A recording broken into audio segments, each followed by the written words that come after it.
Pemirsa, petugas Satpol PP merazia sejumlah penginapan di Kota Padang, Sumatera Barat. Hasilnya petugas mengamankan 7 pasangan muda-mudi, bahkan salah satu pasangan kekasih tertangkap petugas sedang asik pesta miras di dalam kamar penginapan.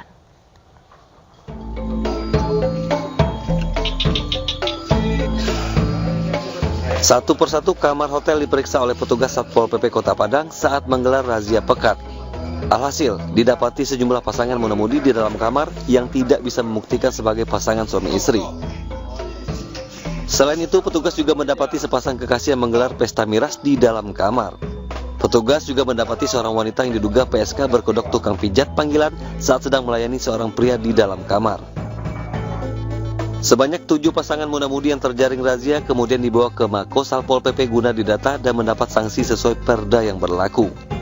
Berikutnya kita juga menyisir penginapan. Di penginapan kita juga mendapatkan 5 pasang pemuda-pemudi yang bukan terikat dalam status pernikahan. Jadi untuk itu ke-7 pasang pemuda-pemudi ini kita bawa ke Satpol PP untuk ditindak dan diproses selanjutnya. Razia pekat digelar Satpol PP berdasarkan laporan dari masyarakat yang resah dengan aktivitas prostitusi terselubung dan hubungan bebas anak muda di sejumlah penginapan di Kota Padang. Dari Padang, Sumatera Barat, Budi Sunandar, Ainis melaporkan. Pemirsa, pemeran pria dalam video asusila yang melibatkan anak mantan vokalis band ditangkap Polda Metro Jaya. Pemeran pria berinisial AP adalah mantan kekasih AD.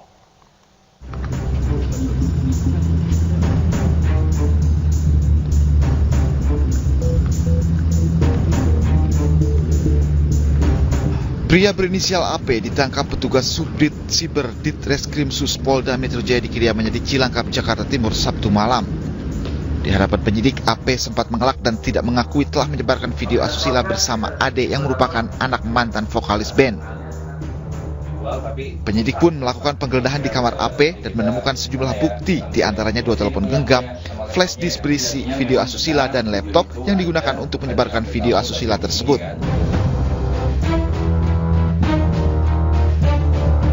Sebelumnya, video anak mantan vokalis band viral di media sosial. Polisi memeriksa AD sebagai saksi. Selain itu, polisi juga telah menahan 2 orang yang menyebarkan video asusila mirip anak mantan vokalis band tersebut. Dari Jakarta, tim liputan iNews melaporkan.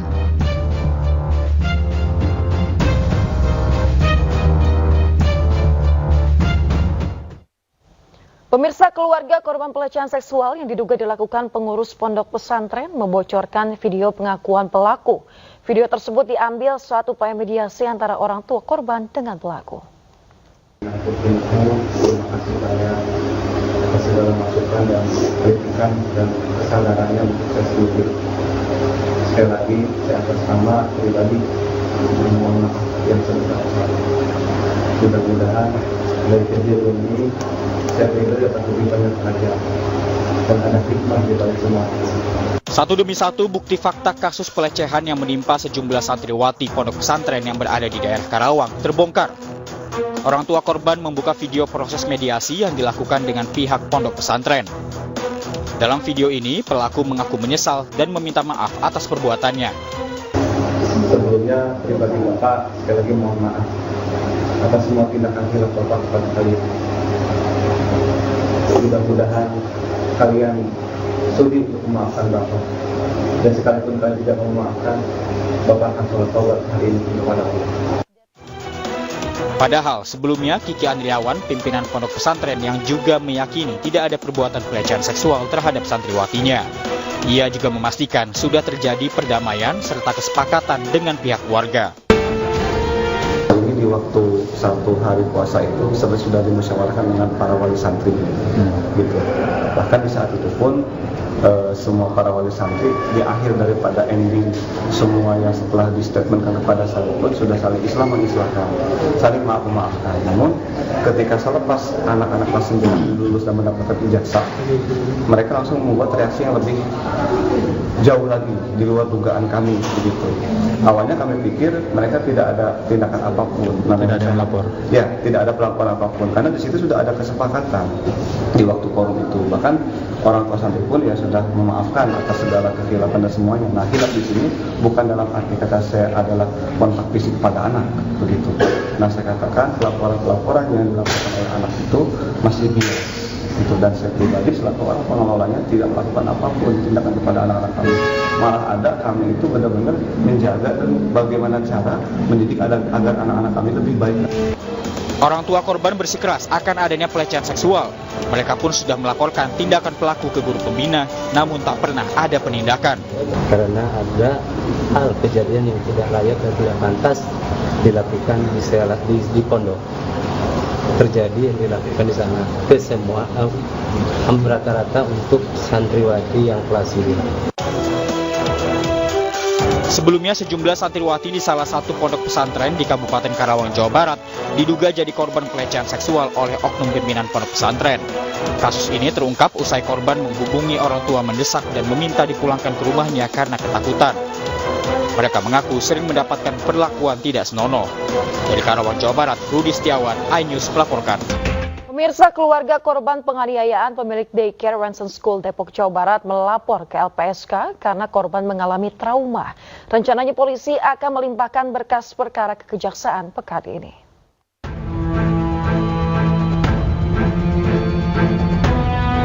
Perkembangan kasus kekerasan terhadap anak yang dilakukan oleh Meita Irianti, seorang parenting influencer yang terjadi di daycare Wenson School Depok, Jawa Barat, berlanjut hingga tahap laporan ke pihak Lembaga Perlindungan Saksi dan Korban atau LPSK.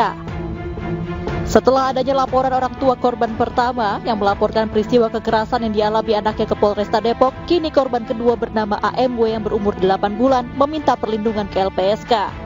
Hari ini kami sudah melakukan pelaporan terhadap LPSK atas korban penganiayaan bayi yang berusia 8 bulan.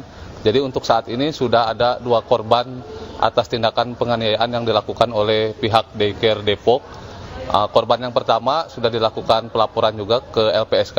Kondisinya saat ini anaknya mengalami trauma dan batuk-batuk hingga rewel anaknya ini. Cenderung mentalnya ini kena, menurut keterangan dokternya sih seperti itu. Jadi untuk saat ini jangankan anaknya, orang tuanya aja sampai depresi berat gitu. Jadi begitu kami konfirmasi ke bapaknya ini, bapaknya agak sedikit stres gitu. Hingga kini rekaman CCTV yang memperlihatkan adanya 2 korban anak yang mengalami kekerasan oleh pelaku yang sama masih didalami oleh tim penyidik. Selanjutnya berkas perkara akan diserahkan ke Kejaksaan dalam minggu ini. Itu adalah bidangnya di Lab 4 nanti. Gitu. Tapi terkait dengan video yang sudah kita berikan sebagai alat bukti, itu juga dilakukan digital forensik, apakah kemudian video itu orisinil atau sudah dipotong atau bagaimana. Jadi harapan kami seperti yang Bang Irfan sampaikan, semoga yang Ibu Kanit sampaikan dalam minggu ini berkas sudah pelimpahan tahap pertama ya Bang ya. Sebelumnya Polresta Depok sudah menahan Meita Irianti terkait kasus penganiayaan terhadap anak balita berusia 2 tahun dan bayi 8 bulan yang dilakukan di daycare miliknya Wenson School Depok, Jawa Barat. Warganet sempat dihebohkan karena diketahui Meita Irianti merupakan influencer yang kerap membagikan pendidikan tentang mendidik anak di sosial media. 2 tersangka kasus dugaan penganiayaan terhadap anak di Early Steps Daycare Kota Pekanbaru ditahan Unit Perempuan dan Perlindungan Anak PPA Polresta Pekanbaru Riau. Kedua tersangka merupakan pemilik daycare dan seorang pengasuh.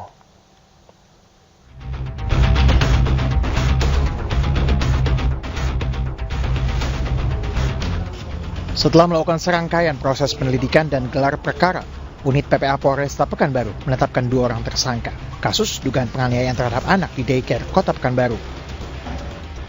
Kedua tersangka adalah WF 34 tahun, merupakan pemilik daycare, sementara pelaku lainnya berinisial DM 25 tahun, merupakan pengasuh anak. Dari hasil pemeriksaan, WF dan DM mengaku hanya 1 kali melakban mulut korban berinisial F. Adapun pelaku tega menganiaya korban karena korban tidak bisa diam. Kita lakukan penyelidikan, dan setelah melakukan penyelidikan kita lakukan gelar perkara, kemudian kemarin kita lakukan penangkapan kepada kedua tersangka ya, yaitu pemilik dan si pengasuhnya. Mereka ditahan, Bu? Iya, kita tahan tadi malam. Dari pengakuan pelaku motifnya apa Bu? Motifnya karena si anak itu tidak bisa diam gitu. Kalau misalnya dikasih makan meronta-ronta. Jadi tujuannya dilakban tuh biar diam aja. Sementara itu kuasa hukum kedua tersangka menyatakan anak yang dititipkan itu memiliki kebutuhan khusus. Dirinya pun menganggap apa yang dilakukan pelaku sebagai bentuk pencegahan agar korban tidak membahayakan dirinya. Anak yang dititipkan di tempat daycare ini adalah anak yang memiliki kebutuhan khusus. Anak ini kalau seandainya tidak dilakukan pencegahan seperti itu, dia akan membahayakan diri dia sendiri. Jadi ini sumbernya dari klien saya. Atas perbuatannya, kedua tersangka dijerat dengan Undang-Undang Perlindungan Anak dengan ancaman hukuman 3 tahun 6 bulan penjara. Dari Pekanbaru Riau, Indra Yoserizal Ainus melaporkan. Pemirsa, kita beralih ke informasi selanjutnya. Diduga dihalangi oleh oknum penyidik Polda Jawa Barat, keluarga salah satu terpidana dalam kasus Vina dan Eki tidak bisa menemui Sudirman.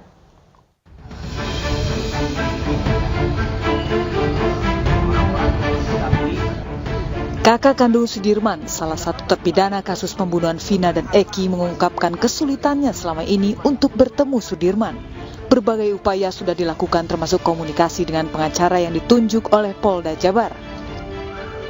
Keluarga menjelaskan ada oknum kepolisian yang memberi jawaban jika ingin bertemu dengan Sudirman harus seizin tim penyidik.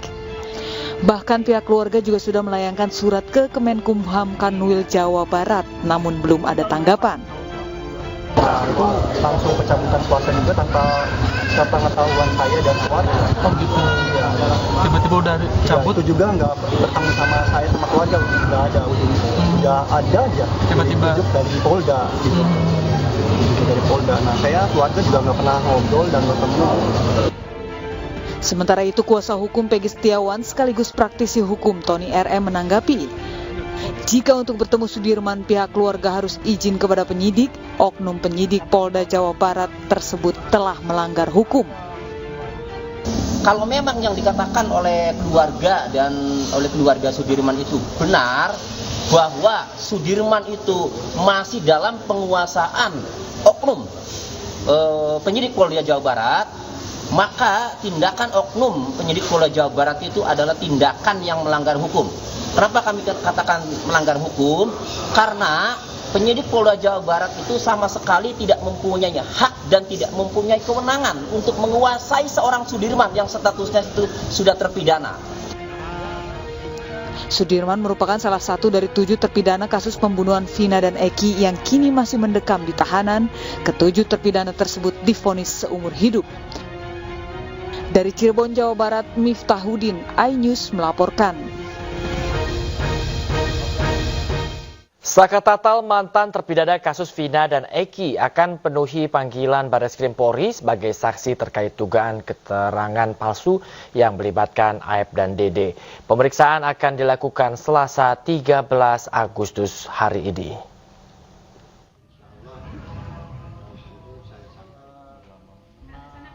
Saka Tatal, mantan terpidana kasus pembunuhan Vina dan Eki di Cirebon, dijadwalkan menghadiri pemeriksaan di Barreskrim Polri esok.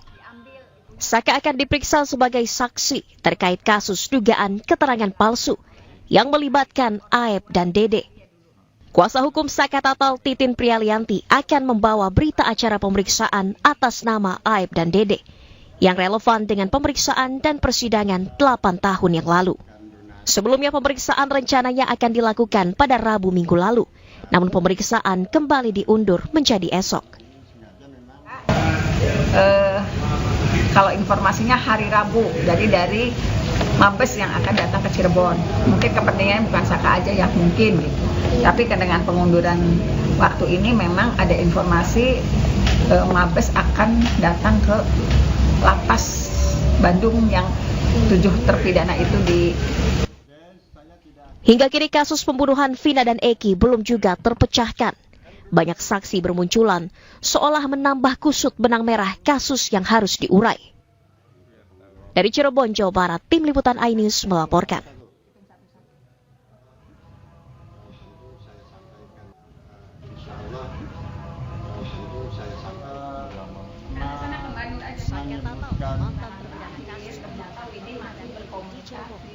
dijadwalkan menghadiri ada dua mas saya itu diambil ibunya tadi ke sore belum sempat ngambil. Jadi mungkin ini yang dilaporkan oleh peradi, ada orang tua dan peradi ya dulu. Jadi nanti yang akan disampaikan oleh karena anggota peradi yang lain juga akan mendampingi yang 7 terpidana. Hari ini kebetulan saya juga ada ikan donasi lewat akun kami. Dan tadi